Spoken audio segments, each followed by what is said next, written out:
One of the greats to represent this sport, Sunil Gavaskar का एक coat याद आ गया है, स्टूपिड स्टूपिड स्टूपिड। एक्सप्लेन करता हूं क्यों। पहले आरआर वर्सेस आरसीबी वाले मैच पे जाओ। हेजलवुड का वो दूसरा ओवर था, वैभव सूर्यवंशी के सामने पहला ओवर। हेजलवुड एक बैक ऑफ मतलब short of the good length से एक बॉल डालते हैं ऑलमोस्ट फोर्थ स्टंप पे, ठीक है। क्या करते हैं सूर्यवंशी, लेट कट और चौका, उसके बाद एक बाउंसर डालता है जिसको पुल करते हुए छक्का मारता है वैभव सूर्यवंशी। मैं क्यों बता रहा हूं ये चीज, let's come back to Rishabh Pant, ठीक है। ऋषभ पंत क्या पहली बार इंटरनेशनल क्रिकेट खेल रहे हैं? नहीं, बहुत सालों से खेल रहे हैं। क्या ऋषभ पंत पहली बार हेजलवुड को खेल रहे हैं? नहीं, बहुत पहले से खेल रहे हैं। अब जब ऋषभ पंत आता है, हेजलवुड पहला बॉल कहां डालता है, short of the good length, कहां पे, फोर्थ स्टंप, फिफ्थ स्टंप पे। बॉल का हाइट क्या है, वेस्ट हाइट।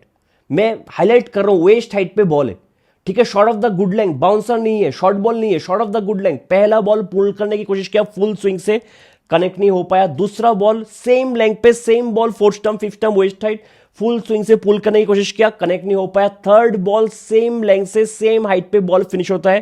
क्या करने की कोशिश करता है, हाफ माइंडेड पुश करने की, मतलब पुल करने की कोशिश करते हैं। हाफ माइंडेड क्या शॉट था, डोंट नो, कहां पे खा गया, एल्बो पे। Stupid stupid stupid shot selection. Rishabh Pant ने कैसे सोच लिया कि जॉस हेजलवुड के short of the good length की बॉल को वो पुल कर देगा। ये शॉट इम्पॉसिबल है, जो हेजलवुड को पहले खेल चुके हैं सबको पता है, इम्पॉसिबल शॉट है हेजलवुड के against. Short of the good length, fourth fifth stump पे, जहां पे बॉल वेस्ट हाइट पे रह रहा है, उसको आप पुल करके मार दोगे चौके छक्के पे, until unless you are Rohit Sharma और to some extent Michael Vaughan की फ्रंट फुट पे पुल कर दे, छक्का मार दे, चौका मार दे हेजलवुड को, वरना आप कर ही नहीं पाओगे यार। और वैभव सूर्यवंशी इससे पहले हेजल को खेला नहीं था। इस बॉल पे आप दो ही चीज कर सकते थे, एक जो मैंने पहले बोला, बैकफुट पे जाके लेट कट। दूसरा क्या कर सकते हो, रूम बना के स्लैप करो कवर के एरिया पे। इस दो शॉट के अलावा आप उस बॉल पे कुछ नहीं कर सकते। अगर आप सोच भी रहे हो कि हॉरिजॉन्टल बैट से आप लॉन्ग ऑन या फिर लॉन्ग ऑफ के ऊपर से मार दोगे, इतना लेट हो जाओगे कि कैच आउट हो जाओगे, आप क्रॉस नहीं कर पाओगे उनको, मिस टाइम करोगे। पुल का तो चांस ही नहीं है, इतना हार्ड बॉल डालता है shot of the good length से। स्टूपिड शॉट सिलेक्शन, इसलिए वो एल्बो पे खा गया यार। बहुत खराब शॉट सिलेक्शन था और ऋषभ पंत को समझना पड़ेगा। अगर ये एक्सक्यूज नहीं है, कोई भी एक्सक्यूज दे ही नहीं सकता कि एक्सीडेंट की बाद he is no more the same batsman. Accident से पहले क्या हुआ था, थोड़ा मैं इस पे भी डीप डाइव करता हूं कि ये एक्सक्यूज हो ही नहीं सकता कि एक्सीडेंट की बाद he is no more the same batsman. Accident हुआ था 30 दिसंबर 2022, इससे पहले देखते हैं, ठीक है। 2023 का आईपीएल उसने मिस किया था एक्सीडेंट की वजह से। 2020 आईपीएल में 31 का एवरेज, 114 का स्ट्राइक रेट 2020 में। 2021 में 35 का एवरेज, 128 का स्ट्राइक रेट। अगर आप पिछले 6 साल, मतलब पिछले 6 साल का आईपीएल स्टेट्स देखोगे ऋषभ पंत का, सबसे बेस्ट आईपीएल तब आया था एक्सीडेंट के बाद 2024। तो एक्सीडेंट के बाद he is no more the same batsman, आप कह ही नहीं सकते। ऋषभ पंत का T20 व्हाइट बॉल का पीक 7 साल पहले खत्म हो गया था 2019 में। उसके बाद आप एक्सीडेंट से पहले, एक्सीडेंट के बाद इंडिया के लिए स्टैट्स उठा लो T20 फॉर्मेट में, कहीं पे भी रन नहीं है, कहीं पे भी एवरेज स्ट्राइक रेट, कहीं पे कुछ नहीं है। और मुझे शॉर्ट सिलेक्शन से प्रॉब्लम है। थोड़ा और इसको समझाता हूं आपको, ठीक है। टेस्ट क्रिकेट आप देखते हो, ऋषभ पंत कितने साल से टेस्ट क्रिकेट में अच्छा कर रहे हैं इंडिया के लिए। आपने बहुत बार देखा होगा कि एक विकेट गिर गया, 2 विकेट गिर गया, जब ऋषभ पंत आया बैक टू बैक विकेट गिरा है। ऋषभ पंत टेस्ट क्रिकेट में पहली बार आके पहला बॉल फेस करता है, प्रेशर है, अभी अभी विकेट गिरा है, क्या करता है, कदमों का इस्तेमाल करके चौका छक्का मारता है। टेस्ट क्रिकेट में एक कितने बार, क्या एक बार, 2 बार, बहुत बार, 10, 12, 20 बार कर दिया होगा कि विकेट गिरा है, ऋषभ पंत बस क्रीज पे आया है और पहली बॉल पे कदमों का इस्तेमाल करके चौका छक्का मारता है। मुझे आप बता दो T20 क्रिकेट में, स्पेशली आईपीएल में, आपने कब इंटेंट ऋषभ पंत के लिए देखा है कि आते ही पहली बॉल पे कदमों का इस्तेमाल करके मारने गए? एक मैच मुझे बताओ, 2024, 25, 26, कभी तो किया होगा ना ये सब? आपको याद ही नहीं होगा कब किया, इतना रैंडमली किया होगा। तो फिर जो इंटेंट टेस्ट में है वो T20 में क्यों नहीं आता है? It's a huge question mark. Rishabh Pant का शॉट सिलेक्शन कल बहुत खराब था और he is an experienced batsman. और मुझे तो वेरी ऐसा लग रहा है कि ऋषभ पंत का white ball career is going to end soon India के लिए। He is going to end soon. मतलब क्यों चाहिए ऋषभ पंत आपको? आप बताओ मुझे कि आपको फिनिशर चाहिए ओडीआई क्रिकेट में या फिर T20 में? इतने सारे फिनिशर्स भरे पड़े, जगह नहीं दे पा रहे हम टीम में। क्या आपको एक मिडिल ऑर्डर बैट्समैन चाहिए? रजत पाटीदार का जगह नहीं बन रहा, श्रेयस अय्यर का जगह नहीं बन रहा ठीक से टीम में। क्या आपको एक विकेट कीपर बैट्समैन चाहिए? फिर स्टार्ट करो प्रभसिमरन सिंह से, जो उससे बेटर कर रहे डोमेस्टिक में मिला के, आईपीएल में मिला के। तो कहां से बनेगा ऋषभ पंत का फॉर्म जगह टीम में? चांस ही नहीं है। He is white ball career is going to end soon, ऐसा मुझे लगता है। और अगर मतलब मैं उम्मीद कर जल्दी जल्दी फिट हो जाए और कुछ इंपैक्ट छोड़े, मुश्किल लग रहा है, टू बी वेरी ऑनेस्ट मुश्किल लग रहा है। Let's move on the next expensive player for LSG, Nicholas Pooran. 7th over था, Josh Hazlewood once again over 2 गिरा के short of the good length, इस बार कहां पे, ऑफ स्टंप पे, top of the off stump. कैसे खेलोगे आप पुल यार, Nicholas Pooran once again stupid stupid stupid shot selection. आपके सामने ऋषभ पंत है, बस एग्जांपल सेट किया कि भाई मेरी तरह मत खेल, आपने आके वही गलती किया, क्लीन बोल्ड। मैं मतलब निकोलस पूरन के बारे में क्या बोलूं, अब आप मुझे बताओ क्या बोलूं।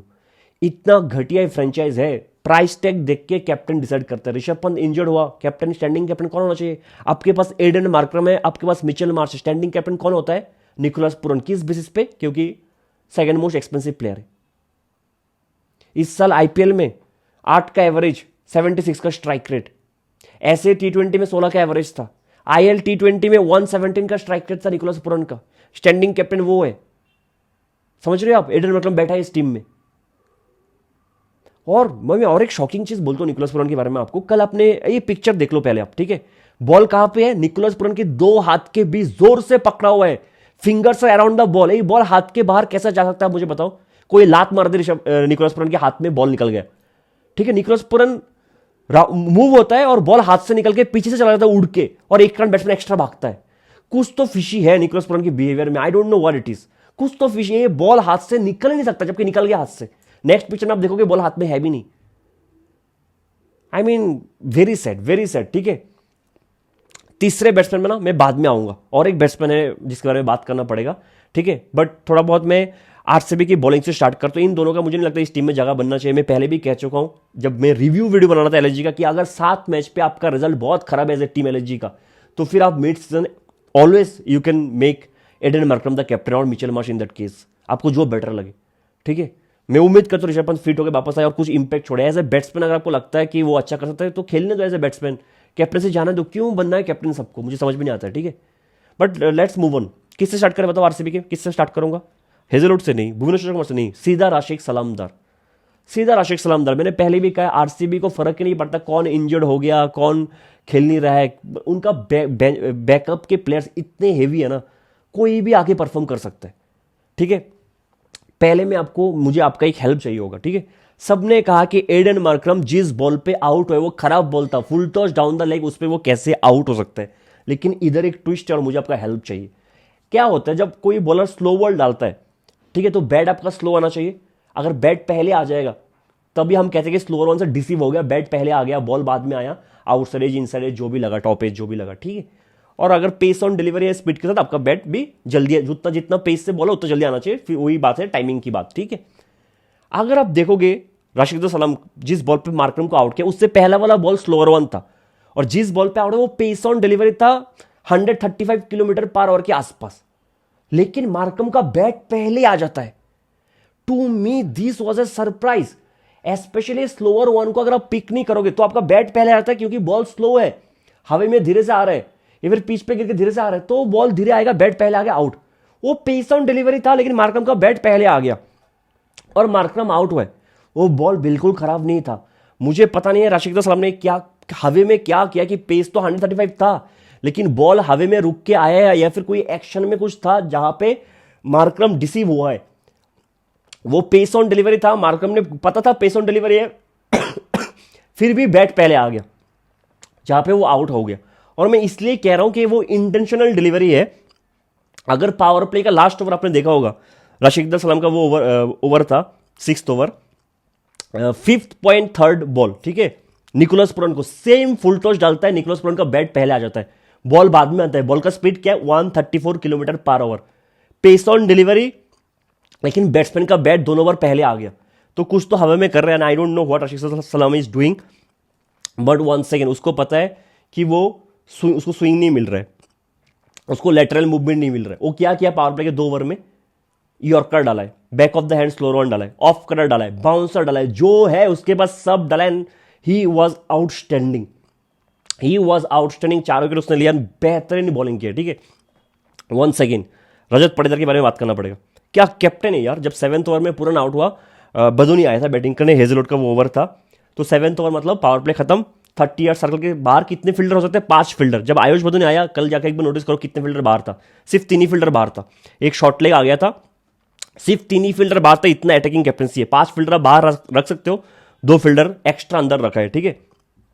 Brilliant captaincy. कृणाल पांड्या आप क्या कहोगे? जो मिचेल मार्श का बॉल था साइड आर्म से फ्लैट ट्रेजेक्टरी से 112 kilometre per our, 1 second, poor shot selection. अगर कोई फ्लैट ट्रेजेक्टरी से इतना तेज बॉल डाल रहा है, आप कौन सा शॉट खेलोगे? अगर आप कट शॉट, आपको कट ही खेलना पड़ेगा, लेकिन कौन सा कट? आपको लेट कट, पीछे की तरफ खेलना पड़ेगा। मार्श कहां पे खेलने गया? सीधा खेलने गया कट, इंसरेज प्ले डाउन। तो शॉट सिलेक्शन खराब था। अब आते हैं तीसरे फ्रॉड बैट्समैन अब्दुल समद। मेरे एक दोस्त ने मुझे कल टेक्स्ट किया था जब समद आउट हो गया कि भाई तू सबका ले लेता है, लेकिन तू अब्दुल समद का कभी नहीं लेता है, चाहे जितना भी खराब करे। क्यों? क्योंकि तू अब्दुल समद को पसंद करता है। बात सच है, मेरे शायद अब्दुल समद का भी इतना ब्लेम नहीं होगा। मैं बार बार कहता हूं, मैं हर साल सोचता हूं कि ये साल अब्दुल समद का जाएगा, ये साल अब्दुल समद का जाएगा। जब भी डोमेस्टिक क्रिकेट देखता हूं, नहीं हो पा रहा है उससे, और होगा भी नहीं। अब्दुल समद को एटलीस्ट थोड़ा सा सेल्फ रेस्पेक्ट होना चाहिए कि आप 7 साल से आईपीएल खेल रहे हो। आपके बाद में जो बच्चे आए ना, कल आए बच्चे इंडिया के लिए रिप्रेजेंट कर रहे हैं, आप 7 साल से खेल रहे हो, आपको इंडियन टीम के आसपास तो छोड़ो। मैं लिख के देता हूं, आप अगले साल आपको एलएसजी छोड़ देगा और आप अनसोल्ड जाओगे अगले साल आईपीएल में, और कोई खरीद भी लेगा ना मजबूरी में तो आपको खिलाएगा नहीं। ये हाल है आपका आज के दिन। हर जगह में, हर स्टेट में एक T20 लीग चल रहा है, हर जगह से एक पावर हिटर बाहर निकल रहा है। आपकी जरूरत ही नहीं है किसी को। इतना खराब बैटिंग आप कैसे कर सकते हो? अब्दुल समद के पास सब है, मैं सच में बोल रहा हूं, सब है जो एक पावर हिटर को चाहिए। बस इधर से वो ग्रो होना चाहता ही नहीं, चाहता ही नहीं। एक बार अगर अब्दुल समद के आप एवरेज देखोगे ना आईपीएल में, आप खुद बेहोश हो जाओगे कि उसका स्टेट्स क्या है। उसका एवरेज मैं को पढ़ के सुनाता हूं, 18, 14, 20, 18। एक साल 42 का एवरेज था, उसके बाद 2, 12, 22। जिस बैट्समैन का रणजी में फर्स्ट क्लास में 46 का एवरेज, इसका ये हाल है 7 साल से आईपीएल में, ठीक है। तो इन 3 बैट्समैन को बाहर करना पड़ेगा। अक्षत रघुवंशी, जिसका एमपी T20 बहुत अच्छा गया है, ग्रेट बैट्समैन, उसको आप लेके आओ। नंबर 5 पे बैटिंग कर सकते हैं, नंबर 6 पे बैटिंग कर सकते हैं। आपके पास हिम्मत सिंह है, जिसका डीपीएल पिछले दोनों सीजन डीपीएल में बहुत अच्छा गया है, वो उसको आप लेके आओ। इनफैक्ट मैं तो कह रहा हूं, अगर आप ऋषभ पंत या फिर पुरन की जगह 3 या 4 पे एक लेफ्टी बैट्समैन शहबाज अहमद को भेजोगे, वो थोड़ा टाइम लेगा, लेकिन वो भी अच्छा बैटिंग कर सकता है, वो लंबा खेल सकता है। शहबाज अहमद कैन बी और अक्षर पटेल, शहबाज अहमद कैन बी और Krunal Pandya with the bat, he can be use as a floater. वो मुझे पता है वो 7 ना 8 नंबर पे आके पहली बॉल पे हिट नहीं कर सकता, लेकिन शहबाज अहमद टाइम लेके बहुत अच्छा कर सकता है, उसका बेसिक्स बहुत अच्छा है। तो आप बैट्समैन को वेस्ट कर रहे हो आपने, ठीक है। तो मैं चाहता हूँ आप बेटर टीम खिलाओ। Akshat Raghuvanshi is a good batsman. Himmat Singh, इतना मैंने उनको लाइव देखा नहीं है टू बी वेरी ऑनेस्ट, मुझे लगता है अच्छा ही करेगा, क्योंकि डीपीएल 2 साल डीपीएल का उसका बहुत अच्छा गया था। एंड शहबाज को मैंने बहुत देखा, बेसिक्स आर वेरी गुड, ठीक है। तो ये 3 बैट्समैन आपके पास ऑप्शंस पे है। अगर और कितने मौका दोगे, वही बात है, कितने मौका आप दोगे, कितना अच्छा कर लेगा, देखने वाली बात है ऋषभ पंत, पुरन, अब्दुल समद के लिए। दूसरा चीज़ तो मुझे समझ में आता है कि प्रोफेशनल नाम की भी चीज़ होता है। 8 करोड़ लेके जॉश इंग्लिश अभी भी हनीमून मना रहा है। Same goes for Will Jacks. वे दोनों प्लेयर अपने टीम के लिए इतना इंपॉर्टेंट है, इनको फर्क ही नहीं पड़ता। मतलब गप गप गप पहले करने के सोच रहा है, फिर बाद में क्रिकेट। आई डोंट नो, मतलब इतने अभी तक आ जाना चाहिए था जॉश इंग्लिश को, टू बी वेरी ऑनेस्ट। इस टीम में चाहिए जॉश इंग्लिश, ठीक है। प्रोफेशनल भी कुछ होता है। अब शादी को कितना, 1 दिन हो गया, 2 दिन हो गया, 3 दिन हो गया, 4 दिन हो गया, और कितना करोगे? ऐसा कुछ सीरियस इशू नहीं है कि कोई फैमिली पे कोई इंजर्ड है, कुछ तबीयत खराब है, then it's a different issue. He is enjoying his life, ठीक है। फिर आप पहले नहीं खेलते, जैसे आपने पंजाब को बोल दिया था कि you won't be available for more than 4 matches, तो ये अब कह देते एलएसजी को भी। टीम को फंसा के जाना मुझे बिल्कुल पसंद नहीं है। आरसीबी के बैटिंग के एनालिसिस में क्या ही करूँ। मैं सुन रहा हूँ कि विराट कोहली को कुछ लोग क्रिटिसाइज कर रहे हैं कल के मैच के लिए। मुझे फर्क नहीं पड़ता कि पावर प्ले में क्या किया, पावर प्ले की बात क्या किया। 146 का टारगेट है, विराट कोहली आग बंद करके कभी भी चेस कर लेगा। अगर कल के दिन विराट कोहली 60 बॉल पे 50 बनाना, 60 बॉल पे 50, फिर भी मैं कहता हूँ कुछ फर्क नहीं पड़ता। ऐसा तो नहीं है ना आरसीबी का परफॉर्मेंस नेट रन रेट की बेसिस है कि आरसीबी क्वालिफाई करेगा, क्या पता फंस जाएगा विराट कोहली के नेट रन की वजह से, ऐसा कभी नहीं होगा। क्वालिफाई करेगा तो ऐसे ही कर जाएगा, नहीं करेगा तो नहीं करेगा। नेट रन रेट कभी पिक्चर में आएगा ही नहीं आरसीबी के लिए, ठीक है। दूसरा चीज, हमने क्लासन के लिए एक बात बोला था, ठीक है, कि क्लासन ने उस दिन खुद को रेट किया था उसकी इनिंग्स को, और उसने कहा था कि माई बैटिंग फॉर्म अगर मैं खुद को रेट करूँ तो 6 आउट ऑफ 10 सेल्फ रियलाइजेशन है। कल विराट कोहली ने पोस्ट मैच प्रेजेंटेशन में कुछ बहुत ही इंपॉर्टेंट बातें की है। उसने कहा कि T20 क्रिकेट बहुत जल्दी इवॉल्व हो रहा है। उसका एग्जैक्ट लाइन ये था कि I am trying my best, I have done okay so far in adapting. Okay so far, वो ये भी बोल सकते I have been doing good, I have done okay so far, self realisation number 1, ठीक है। दूसरा चीज उसने कहा, last 2 games as I said I have not been at my best. Last 2 game में मैं अपना बेस्ट दे नहीं पाया था। ब्रिलियंट। और जब हम इसको कॉल आउट करते हैं ना, कुछ फैंस डिफेंड करते हैं कैसे, गाली देके। कुछ क्रिकेटिंग लॉजिक लगाता ही नहीं है। अगर एक वर्ल्ड का बेस्ट बैट्समैन खुद आके कह रहा है कि लास्ट 2 गेम में मैं अपना बेस्ट दे नहीं पाया, सेम चीज अगर कोई और कॉल आउट करे, आप गाली देना चाहते हो, डिफेंड करना है तो करो, मुझे उससे प्रॉब्लम नहीं है। बस अगर कोई भी अगर गाली देके पहले चीज डिफेंड करे ना, तो उसका मतलब है कि गलत ही बोल रहे हैं।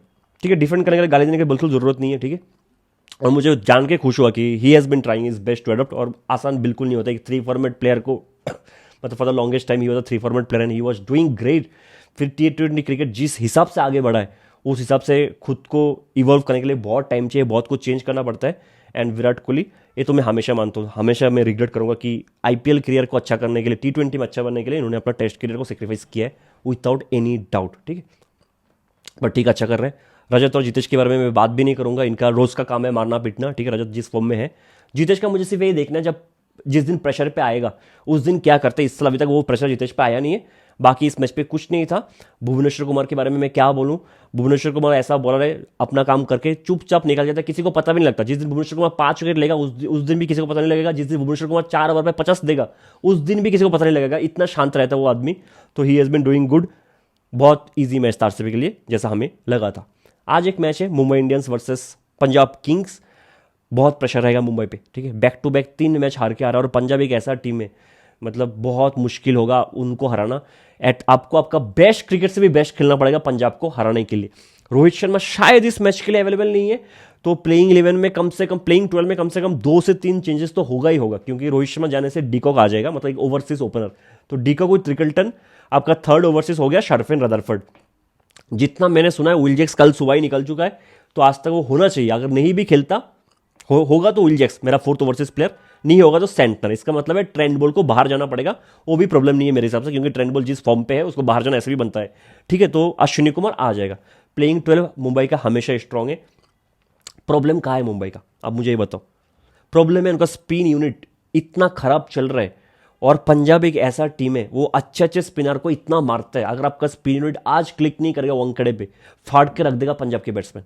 ठीक है, दूसरा वो प्रॉब्लम क्या है, बुमराह विकेट ले ही नहीं रहा है। पावर प्ले में उनको ज्यादा विकेट मिल ही नहीं रहा है किसी को भी। आपके पास दीपक चहर, आपके पास शार्दुल ठाकुर, आपके पास ट्रेंट बोल्ट है, लेकिन आपको पावर प्ले में विकेट मिल नहीं रहा है। बुमराह विकेट लेस जा रहा है, और अगर आप पावर प्ले में विकेट नहीं लोगे इस ग्राउंड पे पंजाब के अगेंस्ट, आप मैच जीत नहीं पाओगे। अगर मैं हार्दिक पांड्या हूं तो मैं आज पहला ही ओवर बुमराह को दूंगा। ना शार्दुल, ना दीपक, बोल्ट खेलेगा तो ना बोल्ट, ना मैं खुद डालूंगा हार्दिक पांड्या, किसी और को दूंगा ही नहीं। मैं सीधा फर्स्ट ओवर बुमराह को दूंगा, और पावर प्ले में कम से कम 2, ज्यादा से ज्यादा 3 ओवर में बुमराह को दूंगा। मुझे पावर प्ले में विकेट चाहिए। आप एक ही तरीके से पंजाब को हरा सकते हो, आपको 3 विकेट जल्दी से जल्दी लेना पड़ेगा। प्रियांश आर्या, प्रभसिमरन सिंह, श्रेयस अय्यर, जितना जल्दी आप उनको विकेट लोगे आप उतना मैच पे बने रहोगे। कोहली को खेलना है पूरा लंबा खेलने दो, नेहल वटेर को खेलना है पूरा 20 ओवर खेलने दो, शशांक को खेलना है पूरा 20 ओवर खेलने दो। जितना भी वो तीनों खेल लेना इस वानखेड़े के फ्लैट पिच पे, उस स्ट्राइकर से बैटिंग नहीं कर पाएगा जिस स्ट्राइकर के हिसाब से प्रियांश आर्या, प्रभसिमरन और श्रेयस अय्यर को मारेगा। आप ये सोच लो, कोहली हो सकता है बहुत अच्छा खेले, 70 मारेगा, कितने बॉल पे, 40-45 बॉल्स पे। प्रियांश 40 बॉल खेलेगा, 100 मार देगा इस पिच पे।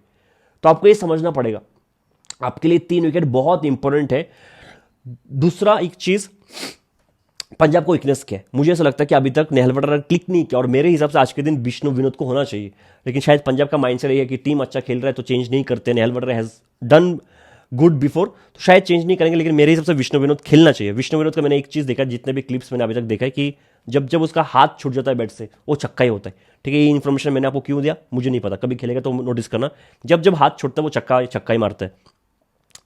पंजाब का दूसरा है कि शशांक और शोनिस पे अभी तक उस हिसाब से प्रेशर आया नहीं, प्रेशर आएगा तो क्या करेगा। इसलिए मुंबई के पास एक गोल्डन अपॉर्चुनिटी है, 3 को आउट करो, प्रियांश, प्रभ, श्रेयस, और मैच पे बने रहो। ठीक है, विकेट चाहे उसके बाद मत लो, लेकिन उस स्ट्राइकर से वो लोग बैटिंग नहीं कर पाएंगे जितना जिस स्ट्राइकर से ये तीनों मार के जाएंगे आपको, अगर वो लंबा खेल गया तो। पंजाब के लिए एक वीकनेस है अर्शदीप सिंह। मैं अभी स्टेट्स चेक कर रहा था कि इस साल IPL में 4 इनिंग्स पे 37 रन सिर्फ वाइड से दिया है पंजाब किंग्स, और उनके आसपास कोई नहीं है। 37 रन सिर्फ 4 इनिंग्स पे, इसका मेजर क्रेडिट जाता है अर्शदीप सिंह को। आज एक मौका मिलेगा अंडर लाइट्स, 2 लेफ्टी बैट्समैन अगर ओपनर होंगे, ओपन करेंगे तो न्यू बॉल के साथ बाहर लेके जाओ, सेट करो, फिर एक अंदर लेके आओ, खत्म कर दो डिकॉक का, और डिकॉक फंसता है। और दोनों बैट्समैन अगर देखो बहुत सिमिलर काइंड ऑफ बैट्समैन है, अप पिच ड्राइव बहुत खेलते हो, चांसेस है 2 स्लिप लगा के आप बॉलिंग डाल सकते हो, एक गोल्डन चांस है। अगर आर्शदीप का दो ओवर खराब गया और डीको का रिकल्टन अपने फॉर्म में रहा तो पंजाब पे प्रेशर आ सकता है। फिर भी श्रेयस अय्यर कैसा कैप्टन है, उस दिन भी प्रेशर आया था एसआरएच के अगेंस्ट, फिर पता नहीं कहाँ से शशांक सिंह आ गया बॉलिंग करने, 2 विकेट लेके चला गया। एक मैचअप बनता है बहुत बढ़िया चाहल और हार्दिक पांड्या का, जहाँ पे हार्दिक पांड्या का स्ट्राइक रेट आईपीएल में चाहल के अगेंस्ट 100 से भी कम है। 90 के ऊपर बॉल वो खेल चुका है और उतना ही रन बनाया, ऑलमोस्ट 4 बार आउट भी हो चुका है। तो टॉस टप डिलीवरी लाइन से बाहर वाइड लाइन के हार्दिक को बहुत टेस्ट करेगा। मुंबई मेरे हिसाब से पता नहीं कितना अच्छा करेगा, बैटिंग उनका फिर भी स्ट्रांग है, बॉलिंग क्लिक नहीं कर रहा है, ठीक है। तो वन सेकंड में यही कहूंगा पंजाब मैच पे आगे है। अगर आप प्रभ सिमरन, प्रियांश और श्रेयस को जल्द जल्द आउट नहीं करोगे, आपके लिए बहुत मुश्किल हो जाएगा इस फ्लैट पिच पे मैच जीतना। बाकी पंजाब के लिए मुझे लगता है बहुत सही है, बस नेहल वडर को अगर आप बाहर कर सकते हो तो विष्णु विनोद को लाके आप देख सकते हो। मिलते हैं अगले वीडियो में, तब तक के लिए जय हिंद।